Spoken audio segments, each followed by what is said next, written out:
இன்னைக்கு உங்களுக்காக என்ன படம் கொண்டு வந்திருக்கேன்னா ஜாப்பனீஸ் மொழியில் ரிலீஸ் ஆன ஒரு பயங்கரமான படத்தை கொண்டு வந்திருக்கேன். இந்த படத்தோட பேரு பிரீமினேஷன். 2004 ரிலீஸ் ஆன படம். நீங்க அதிரடி ஆக்ஷன் படம் பார்த்திருப்பீங்க, பேய் படம் பார்த்திருப்பீங்க, ஏன் கொடூரமா கொலைசீர படம் பார்த்திருப்பீங்க. இந்த படத்தை எல்லாத்தையுமே அப்படியே தூக்கி முழுங்கிரும். ஏன்னா அந்த அளவுக்கு இந்த படத்தோட ஸ்டோரி அவ்வளவு சூப்பரா இருக்கும். இந்த படத்தோட ஸ்டோரியை வெறும் ஒரு நிமிஷம் மட்டும் பாருங்க, அதுக்கப்புறம் நீங்களே ஸ்கிப் பண்ண மாட்டீங்க. அந்த அளவுக்கு ஒரு சூப்பரான படத்தோட வந்திருக்கேன். இந்த படத்துக்குள்ள போறதுக்கு முன்னாடி இன்னும் நம்ம சேனலை சப்ஸ்கிரைப் இல்லைன்னா மறக்காம சப்ஸ்கிரைப் பண்ணிருங்க.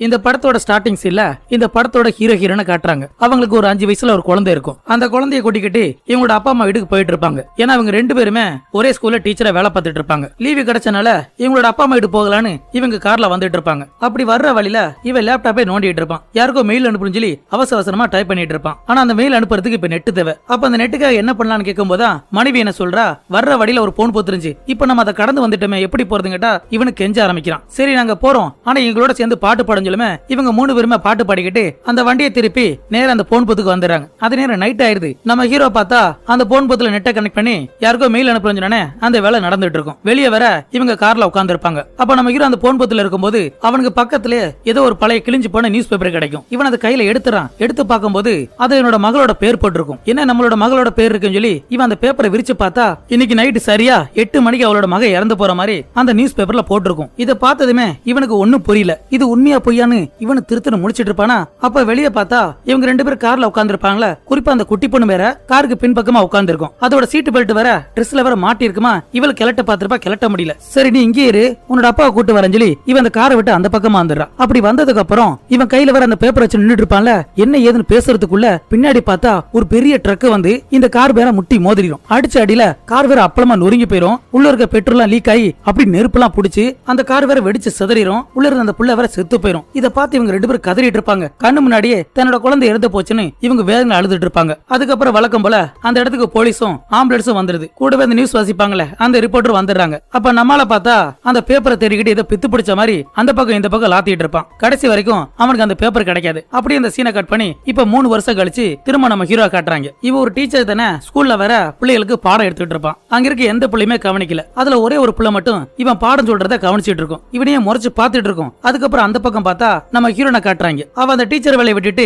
ஏதோ ஒன்னு ரிசர்ச் பண்ணிட்டு இருக்கா. ஒரு பாட்டியை வச்சுதான் இவ ரிசர்ச் பண்ணிட்டு இருப்பா. இந்த பாட்டியம்மாக்கு ஒரு வித்தியாசமான ஒரு சக்தி இருக்கும். எந்த மாதிரி சக்தினா, இந்த பாட்டியம்மா காதுல ஏதாவது சொன்னோம்னா ஒரு கேமரா மூலமா அதை படமா காட்சியா கொண்டு வர முடியும். இந்த மாதிரி சக்தி தான் இந்த பாட்டிக்கு இருக்கு. இதை பார்த்த நம்ம ஹீரோன் தான் அந்த நியூஸ் பேப்பரை காட்டி கேட்டா இந்த பாட்டியம்மா வேணாம் சொல்லுது. இருந்தாலுமே நம்ம ஹீரோன் விடுற மாதிரி இல்ல. எப்படியோ கொஞ்சம் போர்ஸ் பண்ணவே சரி சொல்றேன்னு சொல்லி அந்த பக்கமா தனியா கூட்டு போயிருது. அப்படி தனியா வந்ததுக்கு அப்புறம் நம்ம ஹீரோனை பார்த்து இந்த பாட்டியம்மாக்கு ஒரு வக்கீல் தெரியுமா. அந்த வக்கீலும் இந்த பேப்பரை ஆராய்ச்சி பண்ணிட்டு அவனு தெரிஞ்சிருக்கான். ஆனா கொஞ்ச நாள் கழிச்சு பார்த்தா அந்த வக்கீல் வேற காணாம போயிட்டாராம். அவர் எங்க போனாரு என்ன ஆனாருன்னு இன்ன வரைக்கும் அந்த பாட்டியம்மாக்கு தெரியலையா. இந்த உலகத்துல நிறைய பேர் இந்த நியூஸ் பேப்பர் தேடுறாங்க, தயவு செய்து நீனு தேடாத, இல்லன்னா அது பேர் ஆபத்துல முடிஞ்சிருன்னு இவளுக்கு ஒரு வார்னிங் போட்டுதான் அந்த பாட்டியம்மா போயிருது. அப்படி இந்த சீனை கட் பண்ணி அந்த பக்கம் நம்ம ஹீரோ வேற ஸ்கூல்ல வேலை பார்த்துட்டு இருக்கும்போது அங்க ஸ்கூல் பிள்ளையோட ரேங்க் கார்டு இருக்கும்ல, அந்த ரேங்க் கார்டுல பார்த்தா இவனோட கிளாஸ் ரூம்ல ஒரு பிள்ளை இவனே குறுகுன்னு முளைச்சு பார்த்துச்சு. அந்த பிள்ளையோட பேரை போட்டு அந்த பிள்ளை சாக போகுதுன்னு அந்த ரேங்க் கார்டுல வேற எழுதி இருக்குமா. இதெல்லாம் பார்த்து இவனுக்கு புரியல. அந்த குழப்பத்தோட வீட்டுக்கு வந்துறான். வீட்டுக்கு வந்ததுக்கு அப்புறம் வீட்டுல வேற ஒரு நியூஸ் பேப்பர் இருக்கும். அதுல எடுத்து பார்த்தா இவ சாக போற மேட்டரை போட்டிருக்கும். என்னடா கால ரேங்கார்ட்ல பார்த்தோம், இப்ப நியூஸ் பேப்பர்ல போட்டிருக்குன்னு இவ திருத்துன்னு முடிச்சிட்டு இருப்பான். அப்படி இந்த சீனை கட் பண்ணி அந்த பக்கம் நம்ம ஹீரோயின் வீட்டுல இருக்கும்போது அவளுக்கு ஒரு போன் வரும். எடுத்து கேட்டா அந்த பக்கம் அந்த பாட்டியம்மா தான். அந்த பாட்டியம்மா நம்ம ஹீரோயின்ட்ட ஏதோ சொல்ல வர்றாங்க. முணுமுணுக்கிற சத்தம் தான். டக்குன்னு பார்த்தா போன் வேற கட் ஆயிருது. அப்ப என்னமோ ஏதோ நினைச்சு இவளு பதறி அடிச்சுக்கிட்டு நினைச்சா அந்த பாட்டியம்மா வீட்டுக்கு வந்துடுறா. வந்து மேல வந்து பார்த்தா அந்த பாட்டியம்மா ரூமுக்குள்ள வேற கொடூரமா செத்து கிடக்கும். அந்த பாட்டியம்மா சுத்தி ஏகப்பட்ட போட்டா இருக்கும். அந்த நியூஸ் பேப்பர் பத்தி தெரிஞ்சுக்கலான்னு இந்த அம்மா ஏதோ ஒண்ணு பண்ணிருக்கும் போல. அது கையில வேற ஒரு போட்டோ இருக்குமா. இவன் அந்த போட்டோ எடுத்து பார்த்ததுமே இன்னும் சாக்காயிரா. அப்படி அந்த போட்டோல யார் இருக்கான்னு தெரியல. இவ ரொம்ப சாக்காயிரா. அதுக்கப்புறம் இவளோட புருஷனுக்கு போன போட்டு ஏதோ ஒரு விஷயத்த சொல்ல வர்றா. ஆனா அந்த பையன் கேட்கற மாதிரி தெரியல. கோவத்துல வேற திட்டிட்டு போன வச்சிடறான். இவங்க குழந்தை இறந்திருக்கும்ல, அந்த குழந்தை இறந்ததுக்கு அப்புறம் இவங்க 2 பேரும் பிரிஞ்சிருப்பாங்க. அடுத்த நாள் காலையில பார்த்தா இவ வழக்கம் போல ஸ்கூலுக்கு வந்துடுறான். அந்த இடத்துல அந்த பிள்ளை இருக்கும்ல, எதையோ பார்த்து தனியா நின்றுட்டு இருக்கும். இவன் பக்கத்துல வந்ததுமே அந்த பிள்ளை அந்த நியூஸ் பேப்பரை பத்தி சொல்லும். நீங்க அந்த பேப்பர் பாத்துட்டீங்கல்ல, எனக்கு தெரியும் சொல்லும். இவன் ஒண்ணும் தெரியாம நின்றுட்டு இருப்பான். எனக்கு தெரியும், நீங்க எதையும் மாத்த நினைக்காதீங்க, அப்படி மாத்த நினைச்சீங்கன்னா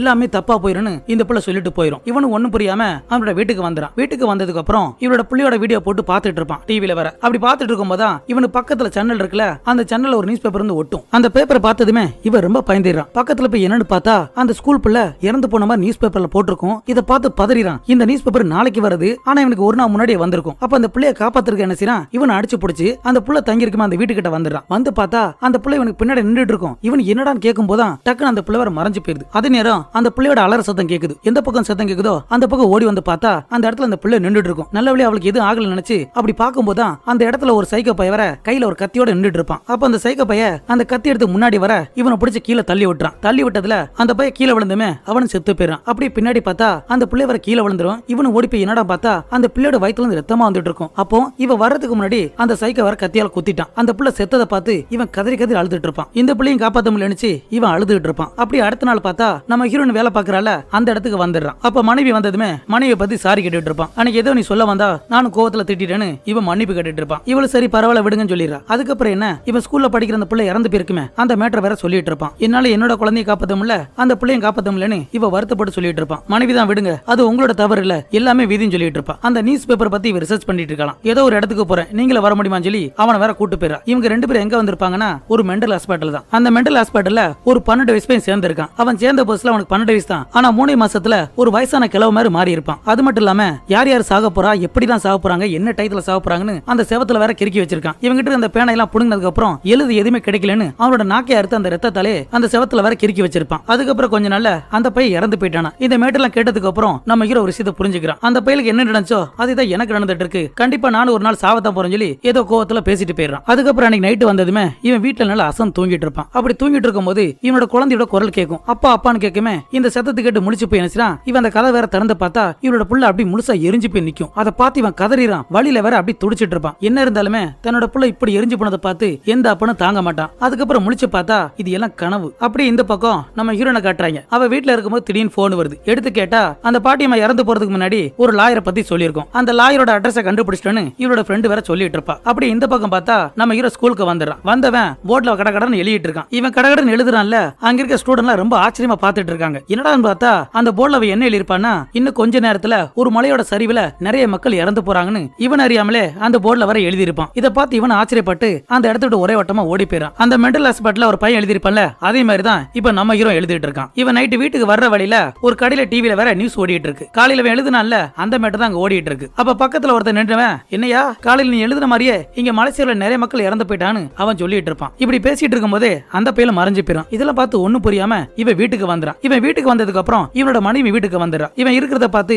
இதுக்கப்புறம் நீங்க எங்க இருக்காதீங்க நம்ம வீட்டுக்கு போகலான்னு நம்ம ஹீரோனை கூட்டு வந்துடுறான். அப்படி வந்ததுக்கு அப்புறம் இவங்க ரெண்டு பேரும் என்ன செய்றாங்க அந்த பாட்டியம்மா சொல்லிருப்பாங்கல்ல ஒரு லாயர் அந்த லாயரை பாக்குறதுக்காக அவங்களோட வீட்டுக்கு வந்துடுறாங்க. அந்த வீட்டுக்கு வந்து பார்த்தா ஏதோ குப்பை வீடு மாதிரி இருக்கும். வீடு முழுக்க நிறைய நியூஸ் பேப்பரா ஒட்டி இருக்கும். இது எல்லாத்தையும் பார்த்துட்டு அந்த வீட்டை வேற சுத்தி பார்க்கும் போதான் அங்க நிறைய கேசட் கிடைக்கும். அந்த கேசட் டிவில போட்டு பார்த்தா அந்த பாட்டியம்மா சொல்லிச்சு ஒரு லாயர் அந்த பையன் தான் டிவில வர்றான். அவன் என்ன சொல்றானா நீங்க இந்த வீடியோ பார்க்கும்போது கண்டிப்பா நான் உசுரோட இருக்க வாய்ப்பே இல்ல. அந்த நியூஸ் பேப்பர் என்னோட வாழ்க்கையில வந்துச்சு. அது வந்தது முதல்ல எனக்கு புரியல. அதுக்கப்புறம் அது புரிஞ்சதுக்கு அப்புறம் ஒரு குடும்பத்தை சேர்ந்த 3 பேருமே சிலிண்டர் வெடிச்சு சாவ போனாங்க. அந்த நியூஸ் பேப்பர் எனக்கு கிடைச்சதுக்கு அப்புறம் அவங்களை எப்படி நான் காப்பாத்திட்டேன். அப்படி காப்பாத்தினதுக்கு அப்புறம் என் உடம்புல நிறைய காயங்கள் வந்துச்சு. பாக்குறதுக்கு எல்லாமே கருப்பு கருப்பா இருக்கும். இதே மாதிரி நிறைய மக்களை நான் காப்பாத்தினேன். அப்படி காப்பாத்த என் உடம்புல நிறைய காயங்கள் வந்துச்சுன்னு இவன் சொல்லிட்டு இருப்பான். கடைசியா ஒரு கேசட்டை போட்டு பார்த்தா அவன் உடம்பு முழுக்க ஒரே கருப்பா இருக்கும். ஏன்னா ஏகப்பட்ட பேர் காப்பாத்திருப்பான் போல. இப்படி உடம்புலாம் கருப்பா போன நிலைமையில அந்த பக்கமா போக அதோட அந்த கேசட்டை முடிஞ்சிருது. அந்த லாயர் போன பக்கமா இவங்களை போய் பார்த்தா ஒரு ரூம்ல சாஞ்ச மணிக்கு ஏதோ கருப்பு உருவத்துல அப்படியே மாயமா மறைஞ்சு போயிருக்கான். இதை பார்த்து இவங்க ஆச்சரியப்பட்டு சாக்காயி அந்த இடத்த விட்டு வீட்டுக்கு வந்துடுறாங்க. வீட்டுக்கு வந்ததுக்கு அப்புறம் கொஞ்ச நேரத்துல பார்த்தா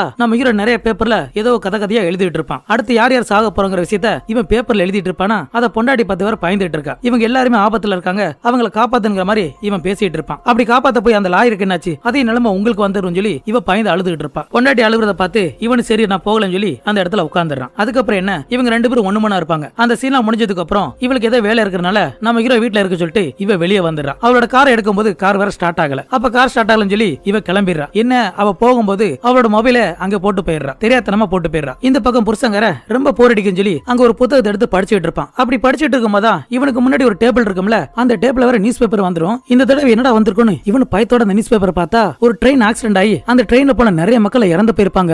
அந்த ட்ரெயின்ல இறந்து போனவங்களோட பேரெல்லாம் போட்டிருப்பாங்கல்ல அதை ஒண்ணுனா பாத்துட்டு இருக்கும்போது இவனோட மனைவியோட பேர் இருக்கும். இதை பார்த்து இவன் சாக்காயிரான். உடனே அடிச்சு பிடிச்சு இவனோட மனைவிக்கு போன் அடிச்சா அவ வேற போன் எடுக்க மாட்டா. ஏன்னா போன் தான் காருக்குள்ள இருக்கு. அப்ப டயத்தை பார்த்தா இன்னும் 10 நிமிஷம் தான் இருக்கு. 10 நிமிஷத்துக்குள்ள அந்த ட்ரெயின் வேற கிளம்பிரும். அதுக்குள்ள எப்படியா பொண்டாட்டி காப்பாத்தன்னு சொல்லி இவன் அடிச்சு பிடிச்சு அந்த ரயில்வே ஸ்டேஷனுக்கு வந்துறான். வந்ததுமே இவனோட பொண்டாட்டி உள்ள போற அதே நேரம் பார்த்து அவளோட கையை பிடிச்சு இழுத்து அவளை காப்பாத்திடுறான். என்ன இவனோட மனைவியோட ஃப்ரெண்டு வேற அந்த ட்ரெயினுக்குள்ள போயிடுறான். அங்க இருக்க மக்கள் போக கூடாது இவன் கத்தி இருப்பான். ஆனா யாரோட காதுல விழுந்திருக்காது. அதுக்கப்புறம் பார்த்தா அந்த நியூஸ் பேப்பர்ல போட்ட மாதிரி நிறைய மக்கள் இறந்திருப்பாங்க. கூடவே இவனோட ஃப்ரெண்டு இறந்திருப்பா. அந்த ஃப்ரெண்டோட வீட்டுக்கு துக்கத்துக்கு போயிட்டு அதெல்லாம் முடிச்சதுக்கு அப்புறம் இவங்க திரும்ப வீட்டுக்கு வந்துறாங்க. நம்ம ஹீரோ வர்ற அவசரத்துல அவனோட பெட்டி படைக்கெல்லாம் எடுக்காம வந்திருப்பான். அதனால இவன் தங்கியிருந்த வீட்டுல பொருள் எல்லாம் இவன் பேக்கப் பண்ணிட்டு இருப்பான். அப்ப அதே நேரம் இந்த வீட்டோட கதவை யார தட்டுற சத்தம். இவனு திறக்கலாம் போனா மனைவி வேணாம் சொல்லி பிடிச்சிட்டு இருக்கா. போகாதன்னு இவனை பிடிச்சி இழுத்துட்டு இருப்பா. சரி விட்டு நான் என்னன்னு பாக்குறேன்னு சொல்லி இவன் அந்த கதவை திறந்து பார்த்தா வெளியே நிக்கிறது யாருன்னா இவனோட மனைவி தான். இதுக்கப்புறம் வரக்கூடிய எல்லா காட்சியுமே ஒரே குழப்பமா தான் இருக்கும். எல்லாம் பிளாஸ் பாக்கு தான். இப்ப இவன் கடந்த காலத்துல இருக்கனால இவனுக்கு இவன் மனைவி ஆகாத சண்டை போட்டு இருப்பாங்கல்ல, பொண்டாட்டி வேற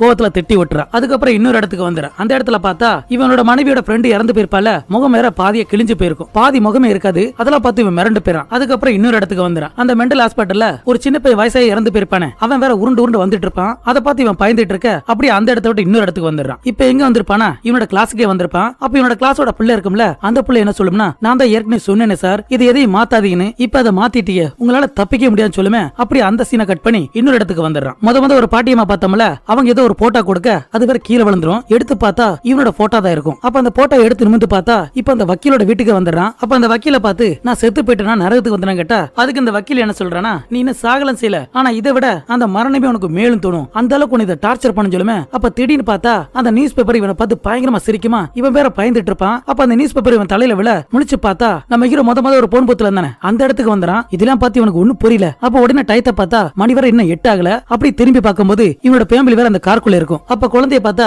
குழந்தை வேற உயிரோட தான் இருக்கு. இவனோட மனைவி தான் அந்த பெல்ட்டை கட்ட முயற்சி பண்ணிட்டு இருப்பால. உடனே பிள்ளைய போய் காப்பாத்தலாம் சொல்லி இவன் அடிச்சு பிடிச்சு ஓடி வந்து முதல்ல இவனோட மனைவியை பிடிச்சி அந்த ரோட்டுக்கு அந்த பக்கமா தள்ளி விட்டுறான். திரும்ப அந்த காருக்குள்ள வந்ததுமே அந்த பெல்ட்டை கலட்டதுக்கு முயற்சி பண்ணிட்டு இருப்பான். அப்படி முயற்சி பண்ணிட்டு இருக்கும்போது எதுக்க பார்த்தா அந்த பெரிய ட்ரக்கர் வந்துட்டு இருக்குமா, எங்க இவங்களை அடிச்சு முட்டி மோதிரும் பார்த்தா அதுக்குள்ள அந்த பிள்ளைய காப்பாத்தி வெளியே வர அப்ப எதுக்கு பொண்டாட்டி வேற ஓடி வர கரெக்டா ட்ரக்க அடிச்சு போட்டுருது. என்னடா இது, பிள்ளைய காப்பாத்தினா பொண்டாடி செத்து போயிரா. இதை பார்த்து இவ அசந்த போய் அப்படியே உட்காந்துரா. மறுபடியும் கண்ணை திறந்து பார்த்தா இப்ப இவங்க 3 பேரும் கார்ல வந்துட்டு இருப்பாங்க. முத பார்த்தமே அந்த சீன் தான். அப்படி வரும்போது பார்த்தா கொஞ்சம் தூரத்துல அந்த நியூஸ் பேப்பர் பறந்து வந்துட்டு இருக்கும். இதை பார்த்து இவன் பயந்துறான். அப்ப பொண்டாட்டியை பார்த்து வேகமா வண்டி ஓட்ட சொல்லிட்டு இருப்பான். ஆனா அவளுக்கு ஒண்ணு புரியல. அப்ப அந்த நியூஸ் பேப்பர் பறந்து வந்து இந்த கார் கண்ணாடி ஒட்டி இருக்கும். என்னடா பார்த்தா இவங்க 3 பேருமே இறந்திருக்க மாதிரி போட்டிருக்கும். அப்ப அதே நேரம் எதுக்க பார்த்தா ஒரு பெரிய ட்ரக் வந்து இவங்க மேல மோதிருது. மறுபடியும் கண்ணை திறந்து பார்த்தா இவங்க மேல மோதி ஒரு பெரிய ட்ரக். அந்த ட்ரக்ல இப்ப நம்ம ஹீரோ இருக்கான். பக்கத்துல டிரைவரை பார்த்தா அவன் ஆளு காலி போல செத்து போயிட்டான் போல. அப்ப எதுக்கு பார்க்கும்போது அந்த காரோட பிள்ளை மட்டும் ஒத்தால உட்கார்ந்திருக்கும். இவனு பிள்ளைய காப்பாத்துறதுக்காக அந்த ஸ்டேரிக்கு பிடிச்சி இந்த பக்கமா இழுத்துட்டு இருப்பான். இருந்து எந்த பயனும் இல்ல. திரும்ப அந்த கார் மேலே மோதிருது. மறுபடியும் முடிச்சு பார்த்தா இவன் பழையபடி அந்த போன் பத்துல இருப்பான். அந்த நியூஸ் பேப்பர் எடுத்து பார்த்தாலும் அதுலயும் மாற்றம் இல்ல. இவனோட குழந்தை தான் இறந்தது அதுல போட்டிருக்கும். இதெல்லாம் பார்த்து இவன் கதறி அழுதுட்டு இருப்பான். என்னடா நம்மள இப்படி சுத்தி சுத்தி அடிக்குதுன்னு இவன் கண்ணீர் விட்டு அழுதுட்டு இருப்பானா. அப்பதான் இவனுக்கு ஒரு மேட்ரு யா வரும். அந்த பாட்டியம்மா போட்டோ கொடுக்கும்போது உன்னோட விதி உன்னோட கையில சொல்லிதான் அந்த போட்டோ கொடுத்திருக்கோம். இதை நினைச்சு பார்த்ததுக்கு அப்புறம் இவனுக்கு ஏதோ புரிஞ்சிருச்சு. உடனே அடிச்சு பிடிச்சு ஓடி போய் முதல்ல இவனோட மனைவியை தரத்தனை எடுத்துட்டு வந்து அந்த ரோட்டுக்கு அந்த பக்கமா விட்டு நான் சொல்ற வரைக்கும் இந்த பக்கம் வரான்னு சொல்லிட்டு திரும்ப அந்த காருக்குள்ள வந்துடுறான். இவனோட மகளோட பெல்ட் வர மாட்டி இருக்கும்ல, அதை அவுக்கிறதுக்கு எவ்வளவு முயற்சி பண்ணிட்டு இருப்பான். அதே நேரம் பார்த்து அந்த பெரிய ட்ரக் வேற வந்துட்டு இருக்கும். அந்த ட்ரக் பக்கத்துல வரதுக்குள்ள எப்படியா அந்த பெல்ட்டை கலட்டலாம் பார்த்தா இவனால கலட்ட முடியல. அது வந்த ஸ்பீடுக்கு அந்த கார் மேல முட்டி மோதிரும். நல்ல வழியா நம்ம ஹீரோக்கு அந்த பிள்ளைக்கு எதுவும் ஆயிருக்காது. ஆனா அந்த காரோட பெட்ரோல் வேற லீக் ஆகி ஓடிட்டு இருக்குமா. அந்த கார் வெடிக்கிறதுக்கு வெளியே வரலாம் பார்த்தா முதல்ல இவனோட பிள்ளையோட சீட்டு பெல்ட் மாட்டி இருக்கும்ல, இப்ப இவனோட கால் வேற அந்த சீட்டுக்கு அடியில மாட்டிக்கிறது. எப்படி விதி செய்து பாருங்க. முதல்ல பிள்ளையோட சீட்டு, இப்ப இவனோட கால் மாட்டிக்கிறோம். இதை பார்த்ததுமே இவனு புரிஞ்சுக்கிறான். அப்ப இவனோட மனைவி வரமே முதல்ல பிள்ளைய தூக்கி கொடுத்துட்டு நீ உடனே இந்த இடத்துல போன்னு சொல்லுவா. ஆனா பொண்டாட்டி வேற போக மாட்டா. அதே இடத்துல நின்று வான்னு சொல்லுவா. என்னால வர முடியாது, முதல்ல நான் சொல்றது செய் போன்னு சொல்லுமே. இவன் அந்த பக்கமா போயிரா. அப்படி போனதுக்கு அப்புறம் இவன் அந்த காருக்குள்ளே படுத்துறான். ஏன்னா அந்த பாட்டியம்மா சொன்ன மாதிரி இவன் அந்த விதியை புரிஞ்சுக்கிட்டான். இவங்க 3 பேர்ல யாராவது ஒருத்தர் உயிர் கொடுத்தாதான் 2 பேர் உயிர் வாழ முடியும். அப்போ இவரோட மகளோட உயிரை காப்பாத்த போய் இவனோட உயிரை கொடுக்கலான்னு இவன் அந்த கார்ல படுக்க அப்படி அந்த கார் வேற வெடிச்சு சேதமே. அந்த இடத்துல நம்ம ஹீரோ செத்து போயிறான். இதை பார்த்து பொண்டாடி கதறி அழுதுட்டு இருப்பா. அப்ப அந்த பிள்ளை வேற மயக்கத்துல முடிச்சதுமே வானத்தை தான் பார்த்துட்டு இருக்கும். அந்த நியூஸ் பேப்பர் வேற காத்துல பறந்து வர அந்த நியூஸ் பேப்பர்ல பார்த்தா நம்ம ஹீரோட போட்டோ வர அதோட அந்த படத்தை முடிச்சிருப்பாங்க. இந்த படம் எப்படி இருந்துச்சுன்னு மறக்காம கமெண்ட் பண்ணுங்க. அடுத்து இதே மாதிரி வித்தியாசமான படத்துல பார்க்கலாம். தேங்க்யூ.